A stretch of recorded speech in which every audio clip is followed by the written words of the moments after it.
खैर साथियों, देखो ये सवाल कुछ प्रकार से हमारे सामने ये कह रहा है, Usha swims in a 90 metre long pool. एक ऊषा नाम की लड़की है जो कि एक 90 मीटर लंबे एक पूल में स्विम कर रही है। फिर कह रहा है सी कवर्स 180 मीटर इन 1 मिनट। 1 मिनट में वो 180 मीटर, ठीक है, कवर कर लेती है by swimming one end to the other, मतलब एक एंड से दूसरे एंड तक वो जाती है, and back along the same straight path, मतलब जाती है और फिर वापस भी आती है। तो 180 हो गया।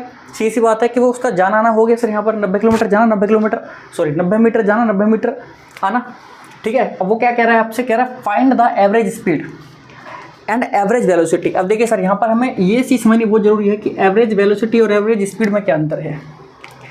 देखो, जब हम स्पीड की बात करते हैं तो हम देखते हैं टोटल डिस्टेंस, ठीक है, और जब हम बात करते हैं सर वेलोसिटी की तो हमें देखना पड़ता है डिस्प्लेसमेंट। मतलब कहने का ये है, स्पीड क्या है हमारी, एक स्केलर क्वांटिटी है, ठीक है, और वेलोसिटी क्या है हमारे सर, एक वेक्टर क्वांटिटी है। और एक वेक्टर क्वांटिटी जो होती है उसके पास डायरेक्शन भी होती है और उसके पास मैग्नीट्यूड भी होता है। लेकिन एक स्पीड के पास केवल, मतलब कोई भी जो हमारी स्केलर क्वांटिटी होती है उसके पास केवल क्या होता है, मैग्नीट्यूड होता है, डायरेक्शन नहीं होती है।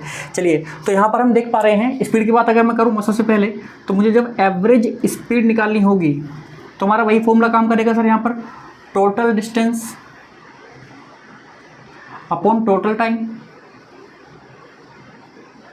चलिए, टोटल डिस्टेंस कितना सर, 180 मीटर, और अपॉन में टाइम कितना लिया उसने सर, 1 मिनट। 1 मिनट को आप कन्वर्ट कर लीजिए सेकंड में, तो यहाँ से हो जाएगा आपका 60 सेकंड।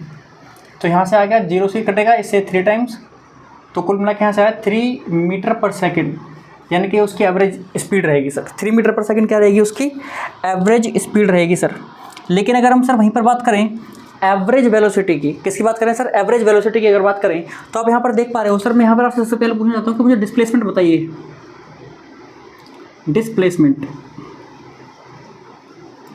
वो कितना है, आपको पता है कि वो 90 मीटर लंबा कोई पूल है, उसमें गई है पहले 90 मीटर, और फिर उसी सेम स्ट्रेट पाथ पर वापस भी आ गई है, यानी कि जो उसका इनिशियल पॉइंट था अब वही उसका फाइनल पॉइंट बन चुका है, विच मीन्स यहाँ पर कुछ डिस्प्लेसमेंट ही नहीं हुआ है। डिस्प्लेसमेंट क्या होता है, इनिशियल पॉइंट और फाइनल पॉइंट के बीच की स्ट्रेट डिस्टेंस, सबसे शॉर्टेस्ट डिस्टेंस जो होती है। सपोज करिए कोई चीज़ ऐसे ऐसे ऐसे जगह जाके यहाँ पर आ गया, सो अब यहाँ पर ये आपकी डिस्टेंस है, लेकिन ये सीधी जो स्ट्रेट लाइन है यहाँ से लेके यहाँ तक की डिस्प्लेसमेंट है, यानी कि 2 पॉइंट फाइनल और इनिशियल पॉइंट के बीच की शॉर्टेस्ट डिस्टेंस को हम डिस्प्लेसमेंट बोलते हैं। अब यहाँ पर इसका जब फाइनल इनिशियल पॉइंट और फाइनल पॉइंट जो सेम हो गया तो डिस्प्लेसमेंट 0 हो गया सर, सो यहाँ पर डिस्प्लेसमेंट है 0। अब हम बात करें अगर एवरेज वेलोसिटी की, तो वो आपकी हो जाएगी डिस्प्लेसमेंट अपॉन टाइम।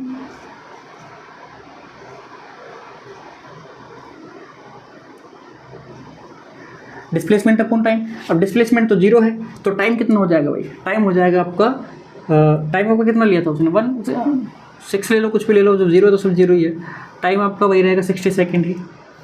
चलिए, तो ये आपका 0 ही आएगा। वेलोसिटी क्या आएगी, 0 मीटर पर सेकेंड, यानी कि यहाँ पर कोई वेलोसिटी नहीं है सर।